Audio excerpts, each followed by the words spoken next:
My first question is, what are the common mistakes made when trying to be more inclusive? I'm going to start with you, Hira. Right. So I think if you have made a mistake, so first of all, congratulations, because it shows that you're trying. Most people don't even try. But on another note, as individuals or as organizations, but particularly we're talking about individuals here, you are increasingly expected to take a stand on major societal issues, especially if you are working in the EDI space. And what I've noticed is that many well-intentioned allies, they are very conflicted about what they should do, and they are afraid to say the wrong things. And I think the poll also suggested that. And it's understandable that you do not want to make any hasty decisions based on intuition alone or limited data, but sometimes inaction can be more harmful and more offensive. So I think it's important for you to demonstrate empathy than caution. And many individuals fail to do that. They fail to respond in a timely fashion. They wait to be aware of all the answers. And I think it's important to know that not people are not expecting you to know everything. Don't wait too long to express your concern, which a lot of people do.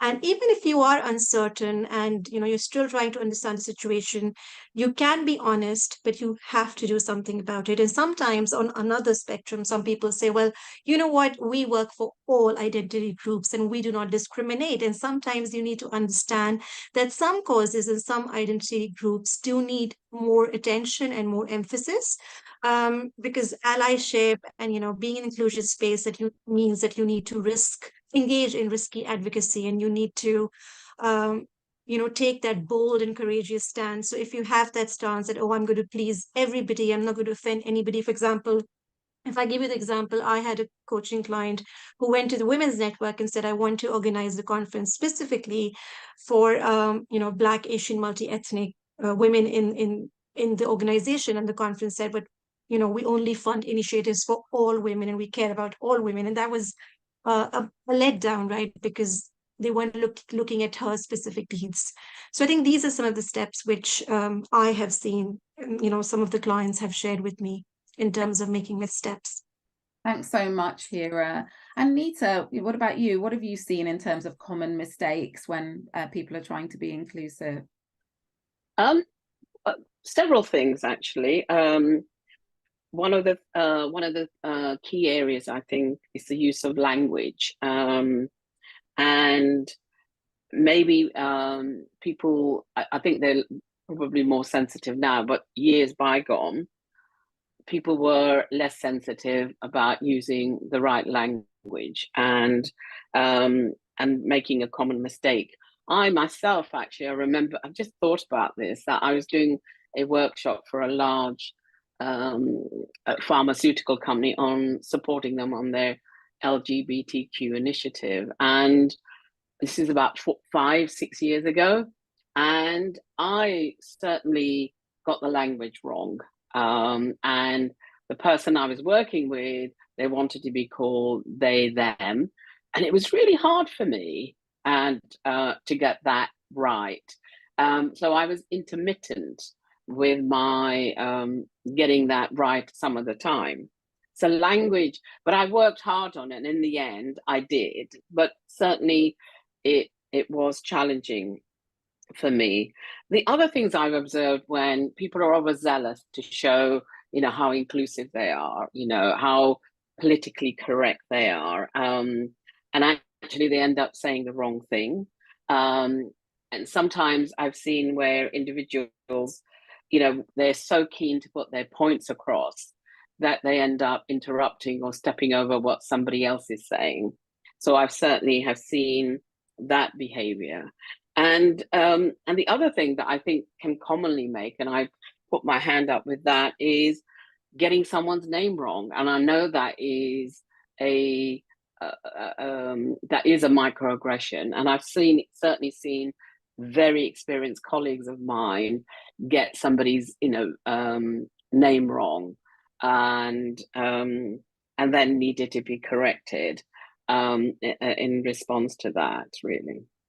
Thank you so much. So those are some of those things. Great examples.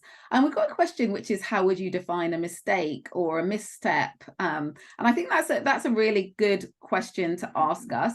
I think that when we think about it, when we're talking about it, it's an act of judgment that's either misjudged or misguided. So and by that I mean, for example, an area that I've made a mistake before is getting someone's pronouns incorrectly when they've told me what their pronouns are.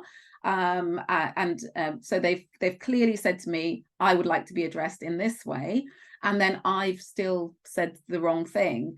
And so for me, that's a mistake, because someone's asked me to refer to them in a certain way, and then I haven't done it. And I think that sort of thing is a is a misstep or a mistake, because I upset the person in the way I've communicated with them, in the same way that Nita gave that great example, which is actually, getting someone's name wrong. You're not doing these things on purpose. You're not going out of your way to upset them.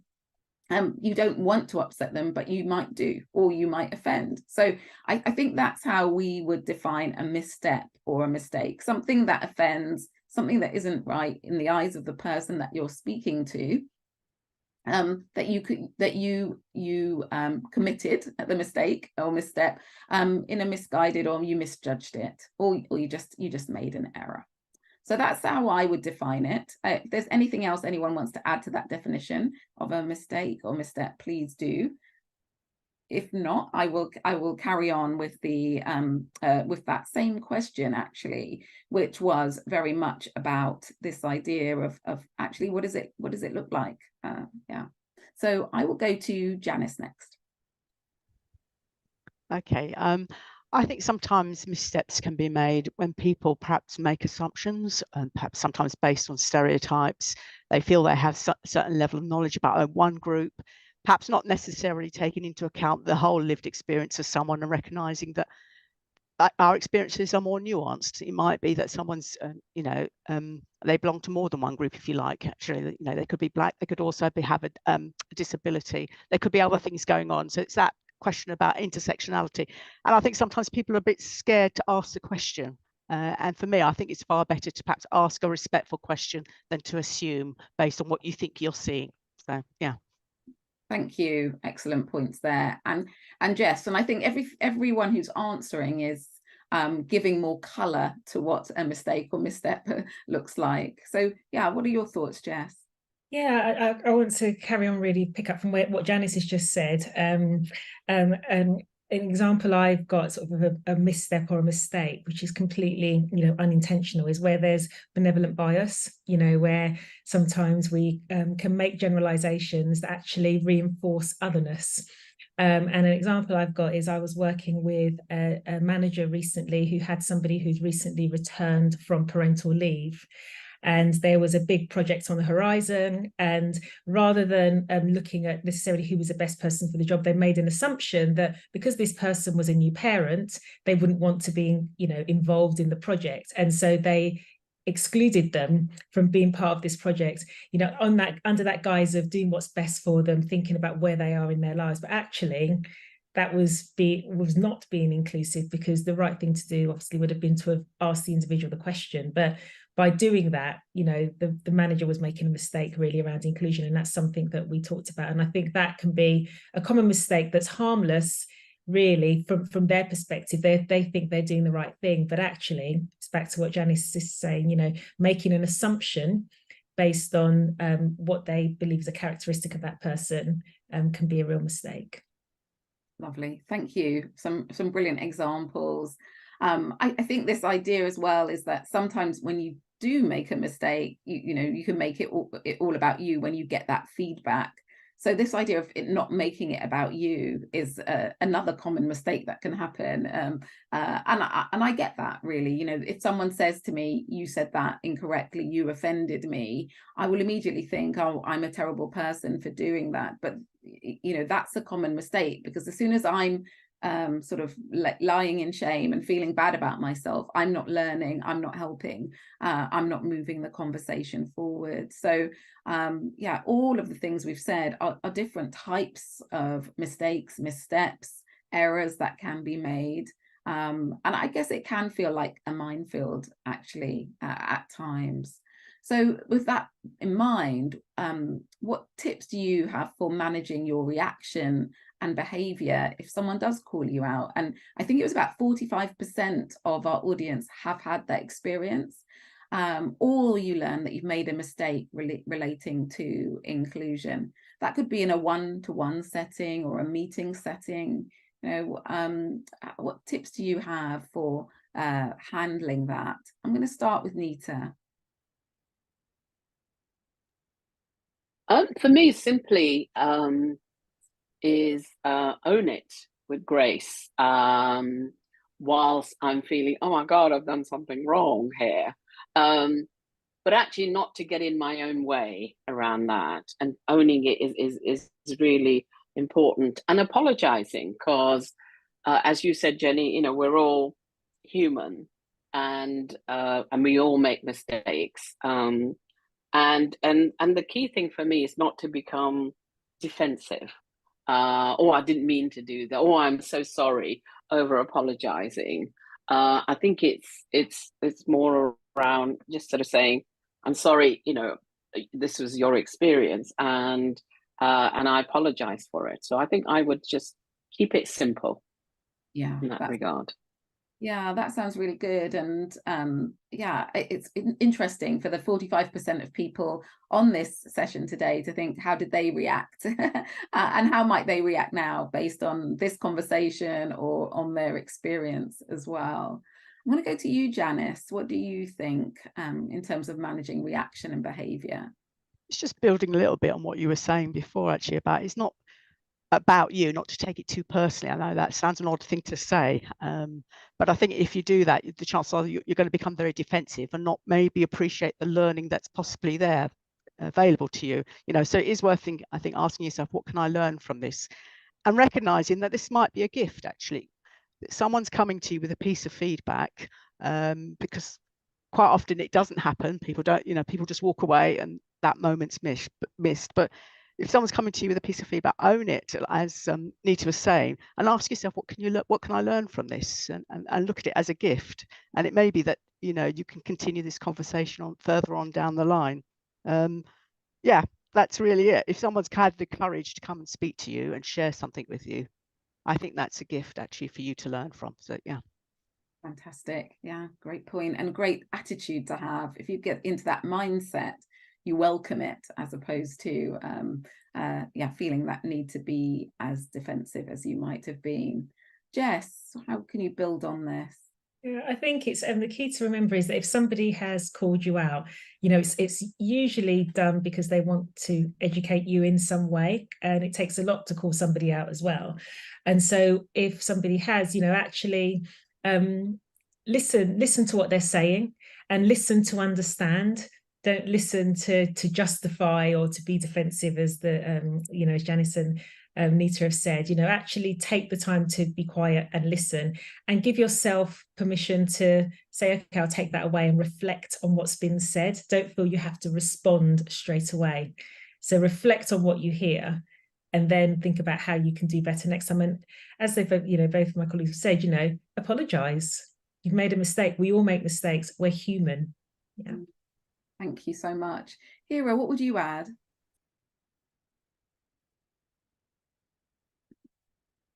Sorry, I'm muted.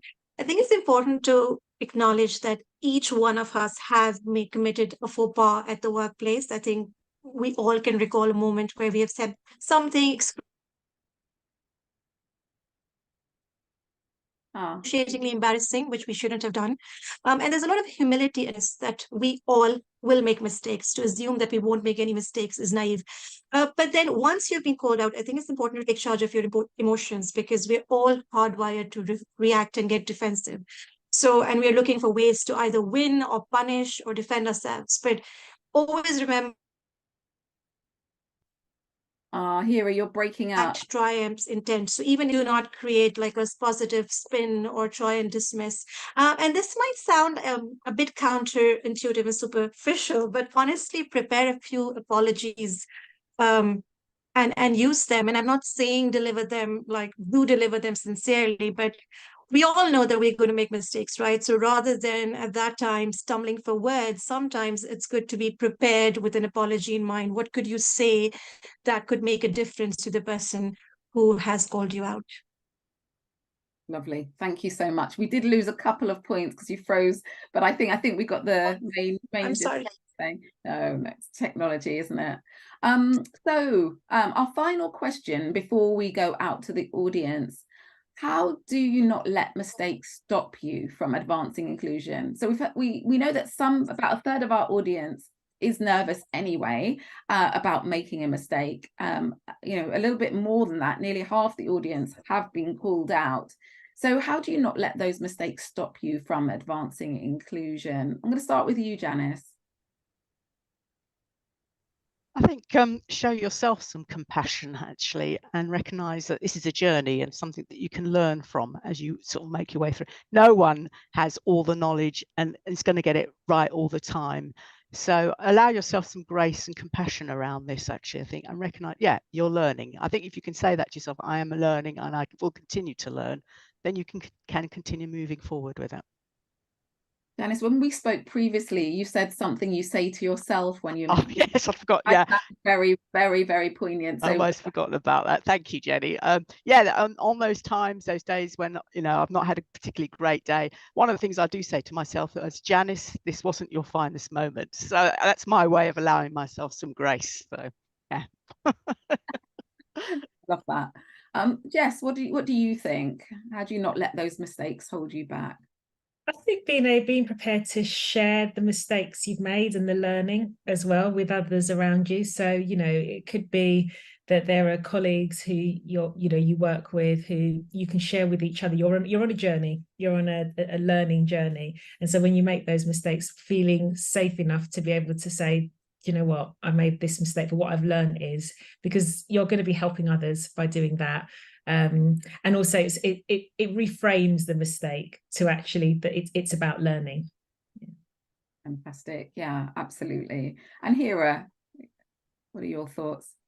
I think support is really important. So, you know, when we make mistakes, it's very natural to get discouraged and disengaged. And I always say this, that allies need allies too. So when you feel that the burden of navigating allyship or dealing with mistakes and failures is getting overwhelming, I think you need to seek support from individuals who will stand by you and offer you that, you know, solidarity and pick you up on those weak moments and say everything is going to be all right. So make use of support groups, of spaces where you can share with people, where you can be vulnerable. And and one thing I will say is reinforce your personal why, because yes, why are you doing this in the first place? Why do you want to be inclusive? Socially, morally, ethically, it's a commendable thing to do, which is great, but it's essential to pinpoint your own personal why, because that really helps when you are facing adversity. Great, thank you. And Anita, your thoughts?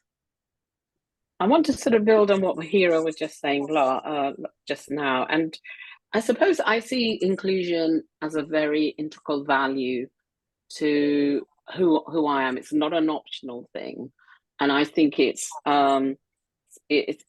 attached to our values. So if we make mistakes, as Janice and Jess and others have sort of said, I think it's a part of the human condition. And I know in the last 20 odd years, I've made lots of mistakes around that.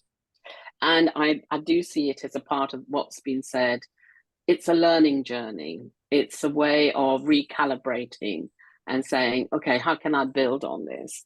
And what do I need? What kind of support do I need to take me to the next step, basically? So it's for me, it's if inclusion is part of your core value, I think it's non-negotiable. And you know that you will make mistakes around that.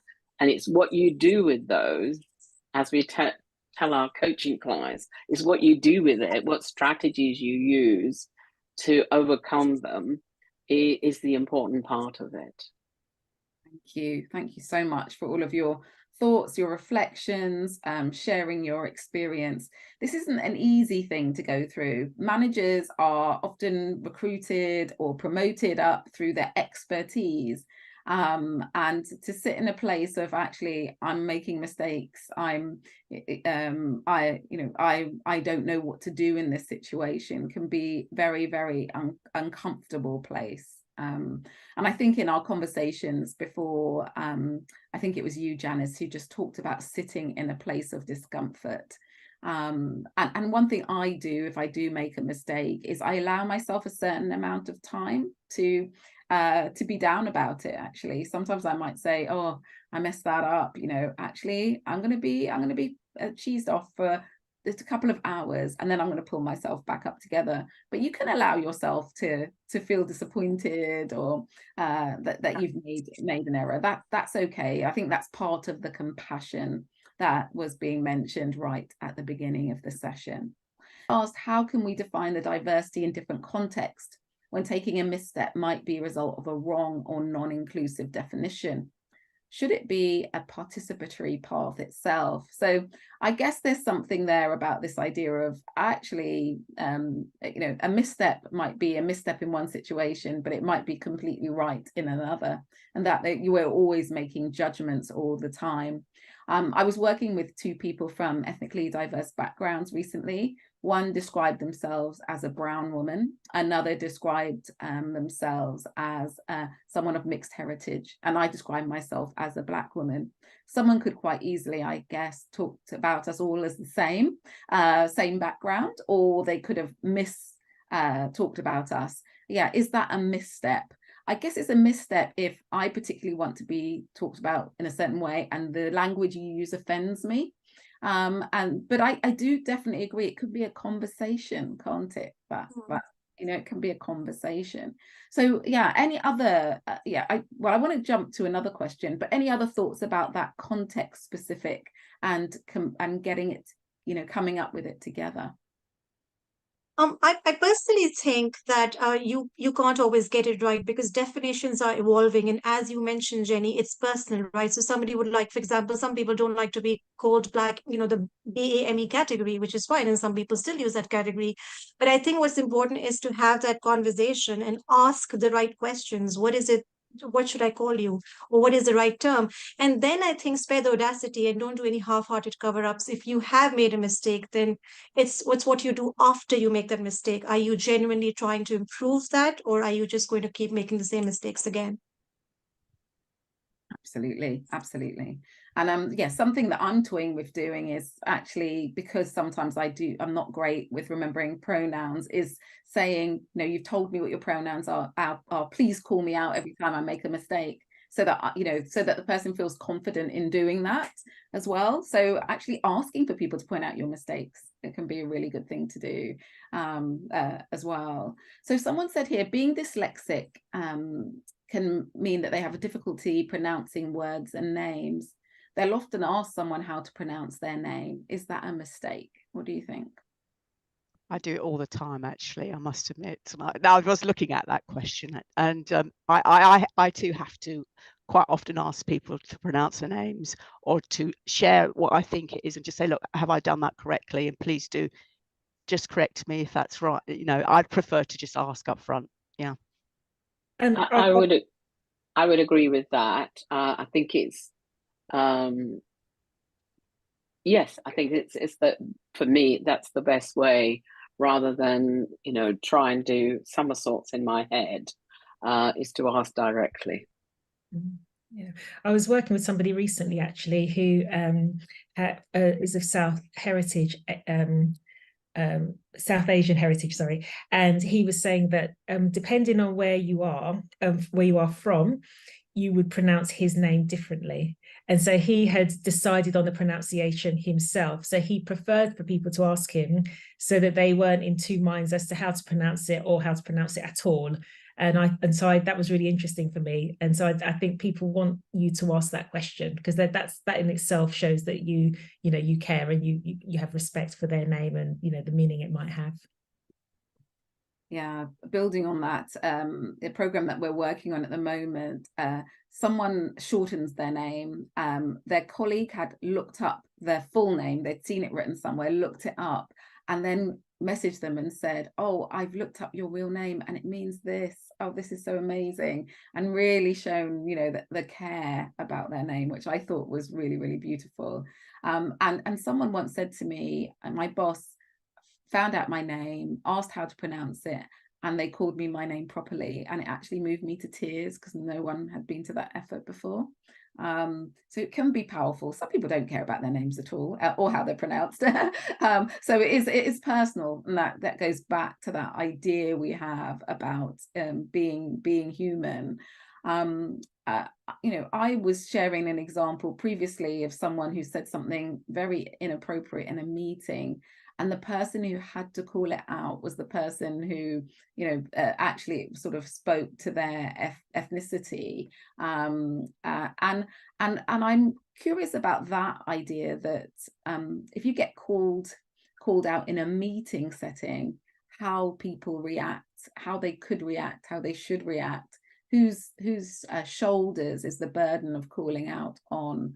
Because I think sometimes people don't consider that, the fact they think about the fact that they're being called out, but maybe not the fact that the person who did it really didn't want to have to be the one who did it.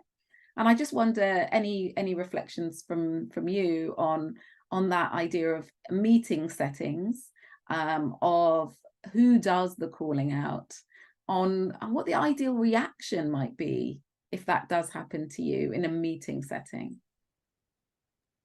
Well, I personally think that it should be everyone's responsibility, and no single individual should shoulder the burden of calling out people, because it's exhausting, it's uncomfortable, and sometimes you just don't want to do it. You're not in the right frame of mind. So yeah, I think it's important to create that environment in which everybody is encouraged to call out a mistake. And if you have been called out in a meeting, I think, like I said, take a step back. You don't have to respond immediately. Pause, and then name the emotions. Say, I'm mortified, or I'm so ashamed of myself, or I'm sorry. So when you name that emotion, you can tell people how exactly you're feeling, and then you can then go on to say that, I will think about it, I'll take time to reflect on it, and I apologize. But being vulnerable sometimes in the moment, within the meeting, in front of everybody, could be powerful, even though it's not easy. It could lend you some grace. Thanks. I think Jess wants to say something, and then maybe Nita.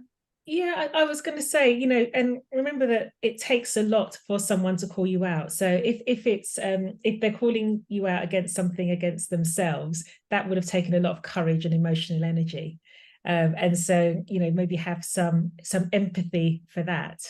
I mean, that was a key thing I wanted to say. So it's that stop, take a step back, and remember that it's not just about you. It probably isn't about you per se, and your emotions are actually the most important thing here. It's the person who has had the misstep against them. So take a step, apologize, and take it out of the meeting, as opposed to trying to over justify and deal with it there and then in the moment where emotions are high. I just think one thing to add, because I was just thinking about a recent event where I was calling somebody Jeremy, in fact their name was Jamie, and they called it out, and I, instinctively I acknowledged what I did, and I didn't care if I was vulnerable, because I had, I did it, and for me, what was really important at the end of the webinar I did was to go back and apologize to him in front of everyone. But acknowledgement, I think, is very important when we do something. Yeah. Although I agree with Hira that it is everybody's responsibility, not just one person, to just call somebody out. Yes, absolutely. And I do think it's up to everyone to notice more, rather than to leave the meeting and say, oh, did you see that happened? Or yeah, oh, well done for calling them out. I was thinking it, but I didn't do it. That it does require bravery to step into this place of, actually, I'm going to shape the kind of organization that I want to be a part of. And I also think, something we talked about was teachable moments before. I was working with a group of senior leaders, and the person who spoke, I would say, is generally very inclusive and so committed to the agenda of diversity, equity, and inclusion. But they said, oh yeah, this is Chinese whispers going through the organization. And I said, oh, okay, let's pause and think about that saying. If there was someone with that heritage in the room, would we have said it? Would we feel comfortable? And just took some moments to facilitate a conversation around that.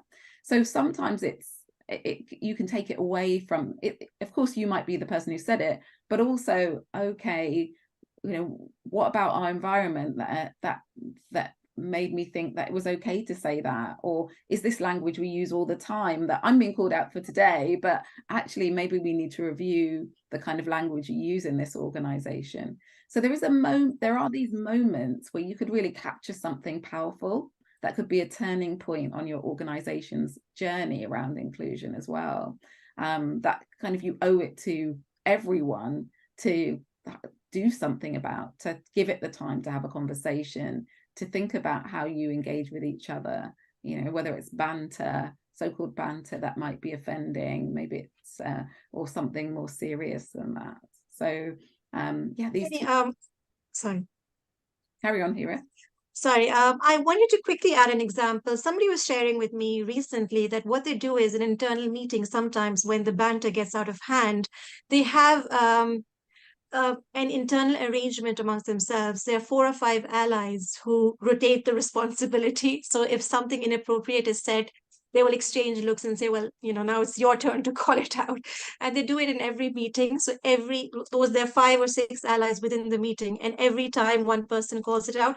And I actually thought that was a really good idea. Another organization, they use code words, like an organization where they wanted to address sexism, and they said Jumanji. Every time something inappropriate was said, everybody got the hint that this is not right, and they used to change the setting like you do in Jumanji. So I think you just have to establish a way in which everybody is comfortable to call out.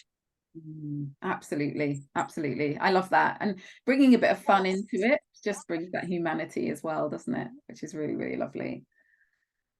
So someone said here, your point about calling out reminds me of the moment about the young gymnast and the role of adults present. Yeah, the fact that, what would we leave someone to be suffering when we can be there to say something? It's everyone's role to do something. So, sorry, Nita, carry on. Oh, was it Janice? Yeah, sorry, I was just going to say, just in those moments, you're talking about this teacher, but there's always those few moments I just wonder what the silence is saying. If you remain silent, what is your silence saying to your colleague who may be suffering there? So I think it's worth thinking about, and again, you talked about sitting in discomfort. There is that discomfort when you step in, but I think if you can learn to live with that, that's when the teachable moments come. They're not comfortable. That's why you learn from them. So yeah, love it. Thank you so much.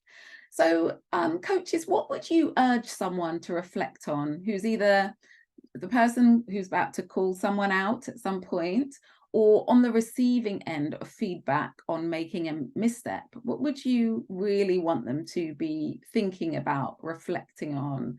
Trying to make a difference. And we're actually in National Inclusion Week right now, and the theme is take action, make an impact. So this matters. It's not just about attending a session and walking away and saying, oh, I've done a little bit of CBD. It's kind of this, what do we want them to think about so they can take action and make an impact? I'm going to start with you, Jess. To look at their environment and think, okay, what change do I want to see, or what do I want to see done differently? So almost to envisage what the difference will be, what it will look like, and then work backwards and think about what steps need to be taken to make that actually happen. Lovely. Great open coaching question that can take us to visualizing, drawing, bullet pointing, all sorts of things to be able to come up at that vision, or maybe just using that as a writing prompt and just writing maybe every morning for a week and seeing where that takes us. So that could be really great. Thank you, Jess. Nita, what do you think is the question that they should be reflecting on? I think for me, it's about 3 things. It's the ability to kind of reflect in that moment what's occurring. The other one is to think about what's the intention do I have, and what's the impact do I want to make? Because sometimes, you know, we may have an intention, but the way we do it has the opposite impact, really. So I think having the intention, which is, you know, if you're going to call out somebody, it's really about in service of their learning, calling it out, as opposed to belittling them, you know. So for me, that is very important. You know, it's, you know, in the old days, people say, well, you're racist. Well, that doesn't go anywhere. We can't do anything with it.